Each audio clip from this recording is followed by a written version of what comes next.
ጠቅላይ ሚኒስትር ዶክተር አብይ አህመድ በትራምፕ አስተዳደር ከተሾሙት የውጭ ጉዳይ ሚኒስትር ማርኮ ሩቢዮ ጋር መጋቢት 18 2017 ዓ.ም ለመጀመሪያ ጊዜ ይፋዊ በሆነ መልኩ በስልክ ውይይት ማድረጋቸው ተሰምቶ ነበር። ማርኮ ሩቢዮ እንደዚሁም ጠቅላይ ሚኒስትር ዶክተር አብይ አህመድ የሁለትዮሽ ግንኙነትን ማጠናከርን አክሎ በጋራ ቅድሚያ በሚሰጧቸው ጉዳዮች ላይ በስልክ መነጋገራቸውን የአሜሪካ የውጭ ጉዳይ ሚኒስትር ያወጣው መግለጫ ያመለክታል።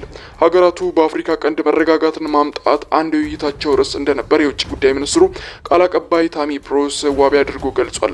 በሪፐብሊካኑ የትራምፕ አስተዳደር የተሾሙት የውጭ ጉዳይ ሚኒስትሩ ሀገራቸውን ለሰላምና የበለጸገች ኢትዮጵያ ድጋፍ እንደምታደርግም አረጋግጠዋል።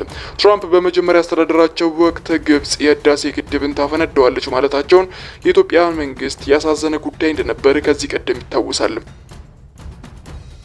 የአሜሪካው ፕሬዝዳንት ዶናልድ ትራምፕ ጥቅምት 13 2013 ዓ.ም ሱዳን እንደዚሁም እስራኤል ግንኙነታቸውን ለማደስ የደረሱት ስምምነት አስመልክቶ ከሱዳን ጠቅላይ ሚኒስትር አብደላ ሐምዶ እንደዚሁም ደግሞ ከእስራኤሉ ጠቅላይ ሚኒስትር ቤንያሚን ኔታንያሁ ጋር በስልክ በተነጋገሩበት ወቅት የህዳሴ ግድብን እንዳነሱ ይታወሳል።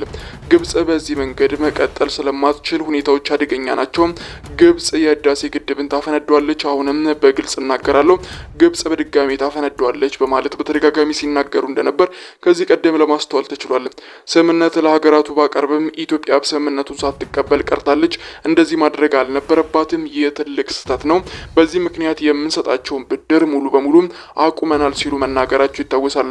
አቶ ገዱም አክለውም በግብጽና በኢትዮጵያ መካከል እንዲህ ጦርነት የሚያጭር ነገር ከተቀማጭ የአሜሪካው ፕሬዝዳንት መሰማቱን የሁለቱን ሀገራት የቆየ ግንኙነት ጥምረት አያሳይም፣ እንደዚሁም ሀገራቱ በሚገዛው የዓለም አቀፍ ሕግም ተቀባይነት የለውም ማለታቸው በወቅቱ የወጣ የውጭ ጉዳይ ሚኒስትር መግለጫ ያመላክት ነበር። ከ4 ዓመታት በፊት በስልጣን ላይ በነበሩበት ወቅት የአፍሪካን ሀገራት በማንቋሸሽና በመጽሐፍ ዘለፋዎችን በማንቀፍ የሚታወቁ ዶናልድ ትራምፕ በድጋሚ ወደ ስልጣን መጥተዋል። የአሜሪካን ታላቅነት በድጋሚ ለማምጣት በተደጋጋሚ የሚመሉት ትራምፕ ጸረ ስደተኝነት እንደዚሁም ደግሞ ጸረ ሙስሊም የሆኑ ንግግራቸው በተደጋጋሚ አቋማቸው ላይ ይታያል። ከስልጣን ወርደው ለሁለተኛ ጊዜ በመመረጥ ታሪክ የሰሩት ትራምፕ 47ኛው የአሜሪካው ፕሬዝዳንት ሆነው ተሾመዋል። ጠቅላይ ሚኒስትር አብይ አህመድ ለሪፐብሊካኑ እጩ ዶናልድ ትራምፕ የእንኳን ደስ አሉት መልእክት ያስተላለፉትም የአሜሪካ የምርጫ ውጤት ይፋ በተደረገበት ወቅት እንደነበር ይታወቃል።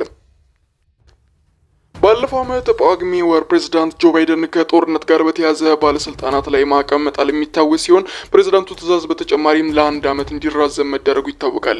ሌላኛው የአሜሪካ መንግስት ከሳራ በታች ላሉ የአፍሪካ ሀገራት የዘረጋው ከቀረጥ ነጻ የሆነ አጓ ተጠቃሚ የነበረችው ኢትዮጵያ እየተካሄደ በነበረባት ጦርነት ሳቢያ ከተጠቃሚነት ውጪ እንድትሆን መደረጉ ይታወሳል።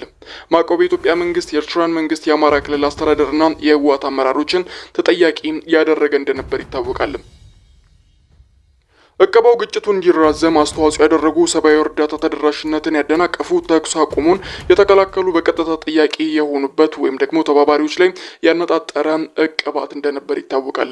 የምጣኔ ሀብትና የደህንነት እገዛ እንዲቋረጥ ወደ ኢትዮጵያ በሚገቡ የመከላከያ ወታደራዊ ንግዶች ላይ ገደብ አሜሪካ የጣለች ሲሆን በተጨማሪም በባለስልጣናት ላይ የጉዞ እቀባዎችን መጣሏ ይታወሳል።